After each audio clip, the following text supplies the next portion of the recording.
Ahoy there. Today on the Red Sea, what is the most disturbing thing your kid has said when talking about their imaginary friend? My son from the age of 3 always tells me about the creeper man who lives in my mom and dad's bedroom. He brings it up after he visits them. I made the mistake once of asking what he looks like. My son said, "Oh, he does not have a face." A parent of one of my students told us in a meeting that she was concerned because her son, 7 years old, talked about an invisible ghost who would talk to him and play with him in his room. He said the ghost was called the captain and was an old white guy with a beard. The kid would tell his mom that the captain told him when he grows up his job will be to kill people, and the captain would tell him who needed to be killed. The kid would cry and say he does not want to kill when he grows up, but the captain tells him he does not have a choice and he'll get used to killing after a while. I was always creeped out working with that student after that. When my daughter was 3, she had an imaginary friend named Kelly who lived in her closet. Kelly sat in a little rocking chair while she slept, played with her, etc. Typical imaginary friend shite. Anyway, fast forward 2 years later. The wife and I are watching the new Amityville, the one with Ryan Reynolds, and our daughter walks out right when dead girl goes all black-eyed. Far from being disturbed, she said, "That looks like Kelly." "Kelly who?" "We say you know the dead girl that lived in my closet." I have posted this story somewhere before, but my cousin, when she was 5 and I was 17, had a stuffed rabbit that she talked to and carried everywhere. One day she was asleep on the couch while I was watching her, and she woke up and started yelling at the rabbit for no reason. 1 minute she was knocked out, the next, she's awake, glaring at a rabbit, yelling, "No, you cannot do that. That's bad. Do not do it," repeatedly. I asked her what was wrong, tried to get her to stop, but she would not listen. I finally just took the rabbit up to her room, and when I came back down she was asleep on the couch again. Duck whatever that rabbit was planning on doing. My little brother's imaginary friend, Roger, lived under our coffee table. Roger had a wife and 9 kids. Roger and his family lived peacefully alongside us for 3 years. One day, my little brother announced that Roger would not be around anymore, since he shot and killed him and his whole family. I do not know if he remembers any of this, but his genuine lack of remorse was very disturbing. My folks' farm surrounds a cemetery, and my dad and my niece were walking down there. My niece, 4, looks up and says, "What's that boy doing up in that tree?" There was no boy, but she insisted there was and could describe him. Her brother used to have an imaginary grandma Rose. He said she was dead and helped him when he was coloring. My kid only had an invisible goldfish he kept in his pocket. It never went much beyond that, so I'm assuming it was not a ghost fish.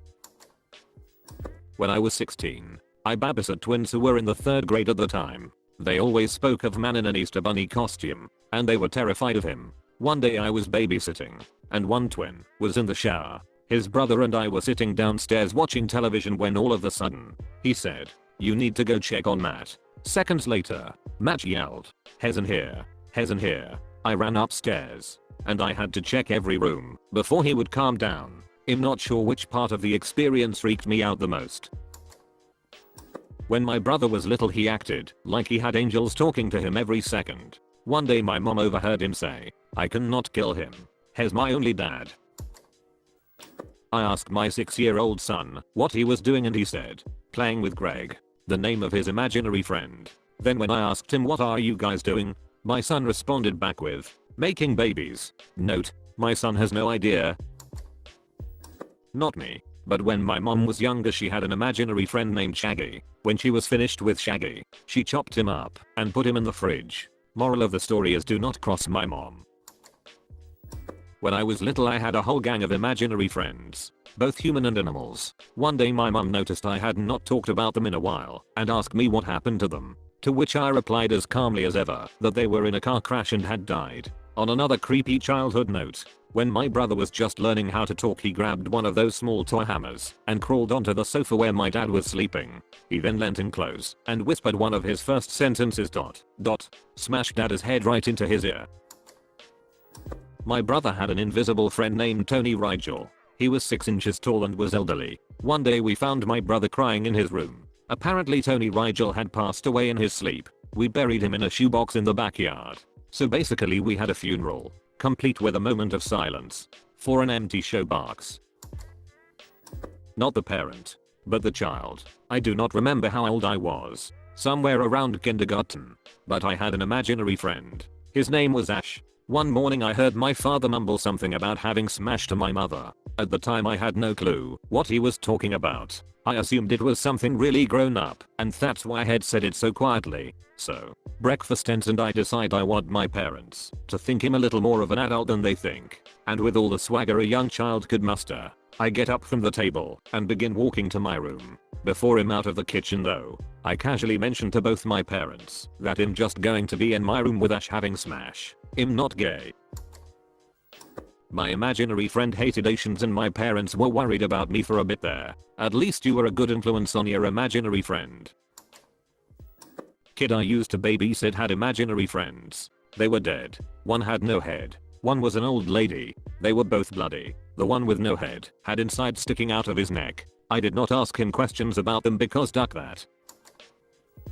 My daughter used to tell me about a man who came into her room every night and put the sign of the cross on her forehead. I thought it was just a dream. Then my mother-in-law sent over some family photos. My daughter looked right at the picture of my husband's father, who has been dead for 16 years, and said that's the man who comes into my room at night. My husband later told me his father would always do the sign of the cross on his forehead when he was young. Not exactly creepy, but my cousin had imaginary pet chickens she called Bok-Boks. For over 2 years she fed them, put them to sleep, and took them for walks. One day my father, her uncle, was visiting and she ran up to him with her hands cupped together and held out to him and said, "Look uncle." She was always making him imaginary food which he would pretend to gobble up. So he scooped the imaginary bundle from her hands, shoved it in his mouth, and pretended to gobble it up. Only when she started screaming and spewing tears did everyone realize it was not imaginary food. It was her Bok-Boks. She was deeply sad for days and they never returned. Kids' minds amaze me. I stole my username from my 6-year-old niece. It was the name of her imaginary friend. She said he was a very bad man. At least you could understand the word horror. My 7-year-old became fond of the word horror this past Halloween. But it sounded like whore. She talked about whore masks, whore movies, and whore houses. I did a double take every time, and I corrected her, but did not want to get into a big explanation about what a whore is. Awkward. When my uncle was younger, he had an imaginary friend named Squirt who lived in the toilet and would come play with him after everyone went to bed. When my niece was about 4 she had an imaginary friend, which I do not remember the name of. She would blame things she did on this imaginary friend, but also talked about how this friend would watch Scooby-Doo with her. One day I thought, why do not I find out more about this friend? So I asked her to tell me about her friend. And she said, she instead. And I said okay, does she have a job? And she said, she does what my daddy does, which is that her imaginary friend was a cop. Okay, so then I said, where is your imaginary friend a policewoman at? And she said, right next to where my daddy is a policeman. And I said okay, but then she said, I met her when I was in my mummy's belly. She touched it when I was inside. A few months before my niece was born my cousin Tracy had died. She was hit by a train. She loved watching Scooby-Doo and had a ton of memorabilia. She was also a cop. She was a cop in the town that is right next to the one my brother-in-law is a cop in. My niece's daddy, my niece's imaginary friend was my dead cousin. There is no other way she could have known all that at the age of 4. I had lots of imaginary friends when I moved to a new country. Since I did not at all have any real friends, I made up friends. But just like me, they were afraid of being rejected and laughed at. I had this vision that all the people that were mean to us will go to hell and burn. My grandmom had no idea of these friends. Once when we were sitting, eating dinner, my parents were out somewhere. I said something along the lines of, "Hey, are you not hungry? Eat now." Mind you, I was also staring at an empty chair. My grandmom looked at me weirdly thinking I was talking to her. But before she managed to ask me anything I spoke again. "Eat up, Thomas." They might be laughing now, but they won't be laughing once they're all on fire. And I resumed eating. Oh, the look on my grandmom's face. For a whole year she tried proving to my mom that I was possessed by the devil. When I was about 4, I had an imaginary friend named Bomber. I remember pretty well that he wore a purple turban and had darker skin. I made my mom set a place for him at the dinner table and scooched to the edge of my bed every night to make room for him for months. For my dad's birthday that summer, My parents had a party. We had a small pool, and by this point I was allowed to be in the shallow end with my water wings if an adult was watching me. With the adults all distracted, though, I decided to break the rules and go in without my wings or supervision. Someone noticed me underwater pretty soon after, head and above my legs kicking toward the edge. My dad jumped in, fully clothed, and pulled me out.